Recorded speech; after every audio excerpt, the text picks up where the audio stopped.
자, 오늘 그 상임위 상황을 보니까요, 최 반장 정말 곳곳에서 다 충돌을 했는데, 근데 법사위는 왜 없어요? 아까 얘기 들어보니까. 그 법사위가 이 모든 상임위의 법안들이 법사위를 거쳐야 본회의에 올라갈 수 있잖아요. 오늘 이제 대법원 국감이었죠? 네, 그러니까 이제 법사위를 상원이라고는 하는데 이 네. 정치부에 대해서 상원 아무래도 국장한테 가기 위해서는 저를 거쳐야 하는 좀 그런 역할을 제가 하고 있잖아요. 아니요? 아닌가요? 네, 아니에요. 그래- 아니에요. 그래서 그거 아니에요. 제가 그거 법사위를 혹시 그렇게 알고 있었으면 하겠다. 내가 분명히 얘기할게요. 아니에요. 네, 상원인 법사위를 제가 하겠다라고 네. 해서 나머지는 신반장이 하고 제가 법사위를 한 겁니다. 자, 오늘도 12개 상임위에서 국정감사가 진행이 됐지만 이 다정의 상원은 법사위 하나만 또 팠습니다.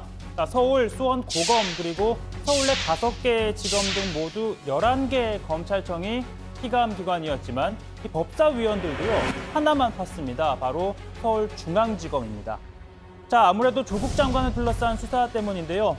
통상 우리는 이러이러한 걸 잘합니다. 또는 앞으로 이러이러한 걸 할 겁니다라는 업무 보고는 서면으로 대체하거나 형식적으로 진행이 되죠. 그러나 조 장관 관련 수사 내용이 없다는 걸 두고 이런 지적이 나왔습니다. 오늘 국정감사에 그 질문이 주류를 이룰 건데 업무보고에서 그 보고를 하지 않은 이유는 뭡니까? 제가 짐작한 대로 현재 수사 중이니까 그런 겁니까? 위원장님, 저 내용은 의사진행 발언이 아닙니다. 뭐 하시는 겁니까? 제재 빨리 하십시오. 난중 질의 시간을 통해서 관련 질의를 해주시기 바랍니다. 자, 그러나 본격적인 질의 시각 전부터 신경전 치열했는데요. 야당은 조국 장관과 관련한 압수수색 영장 청구 및 발부 현황, 그리고 투입된 수사관 등과 같은 자료와 또 검찰이 협박을 당한 사례 등을 제출하라며 기선 제압에 나섰는데요. 자, 그 과정에서 다소 격한 표현들이 쏟아졌습니다. 윤석열 검찰총장에 대해서도 칼이 꽂힌 인형이 배달되고 있는 상황입니다. 나라가 미쳐 돌아가고 있어요, 지금. 거리에 여과되지 않은 그런 테러 수준의 말을 증폭시키는 스피커 역할을 해서는 안 된다고 봅니다. 이미 천하가 다 아는 가족 사기단의 수괴를 장관이 임명하고 요 표현만큼은 철회하시고 의사록에서도 삭제하시면 좋지 않을까. 자, 본격적인 질의에서 먼저 쟁점이 된 건 피의사실 유포 의혹입니다. 자, 여당은 검찰이 조 장관 관련 수사 내용을 외부로 유출하는 등 과거 정치 검찰의 행태를 여전히 보이고 있다라고 비판했는데요. 자택 압수수색 때 이 조국 장관이 현장에 있던 검사와 통화한 사실이 또 어떻게 한국당 의원에게 들어갈 수 있었냐며 검찰이 야당 의원과 내통한 것이라고 이어서 잇따라 주장하고 있죠.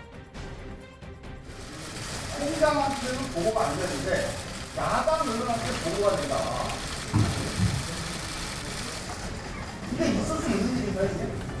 내부적으로 유출한 사실은 없는 것으로 알고 있습니다. 자, 그러나 여당은 검찰의 기수 문화를 지적하고 있는데요. 자, 아시다시피 문재인 대통령의 파격 발탁으로 연수원 23기인 윤석열 검찰총장 5기수를 건너뛰고 검찰 수상 자리에 올랐죠. 자, 이후 동기들이 주요 보직에 포진되면서 소위 집단 지도 체제를 구축했다라는 해석 나왔는데, 자, 오늘 국감장에 나온 검사장만 해도 11명 가운데 6명이 윤석열 총장과 동기입니다. 더 정확하게요. 오늘 국감장 내 연수원 23기 총 7명인데요. 한 사람은 바로 위원석에 앉아 있습니다. 근데 특정 야당의 의원님, 23기인 의원님께 계속 여러 가지 문제 제기가 되다 보니까 이 23기간에 모종에 뭐가 있는 것 아니냐, 이런 문제 제기들이 있습니다. 최근에 23기 동기들을 제가 보거나 연락을 한 기억도 없고, 만난 게 검사장 되고 나가서 공식 모임이 아니면 본 기억도 없는 것 같습니다. 저는 결코 검사로부터 그런 거 받은 적이 없고요. 자, 여야는 조국 장관을 둘러싼 수사를 두고 상반된 이유로 검찰을 질책했는데요. 먼저 민주당은 검찰권 남용, 과잉을, 그리고 한국당은 부실, 또 봐주기 수사라고 말입니다. 자, 여당은 당초 서울중앙지검 형사부에 배당된 사건이 왜 특수부로 옮겨졌냐며 그 결정 과정에 의문을 제기했습니다. 또 검찰이 고발장이 접수되기 전에 이 조 장관에 대해 내사를 벌였고 낙마시키기 위해 표적 수사를 벌인 것이라고 주장했습니다. 자, 8월 27일 날 압수수색에 30건 들어갔어요. 자, 이게 청문회를 앞두고 인사청문회가 예정되어 있는 청문 일정을 뒤바꾼 사건입니다. 이 사건이. 그러니까 아주 대단한 결정입니다. 이게 통상적인 결정은 아니에요. 저희는 수사 상황을 보고 어떤 사실과 증거를 따라서 판단을 했고 수사 외적인 고려를 할 수 있는 입장은 아니었다고 생각합니다. 아니 이 압수수색 결정은 우리 지검장님 책임하에서 결정한 겁니까? 충분히 내부적인 검토를 거쳐서 결정을 했습니다. 자, 한국당은 수사가 지지부진하다라고 주장했는데요. 자, 우선 이것부터 좀 보시면요. 이 주말 사이 정경심 교수 측에서 딸이 서울대 인턴십에 참가했다는 걸 증명할 수 있는 동영상이 서울대 중앙도서관에 있다라고 밝혔죠. 자, 일반인들도 접근할 수 있는 영상인데요.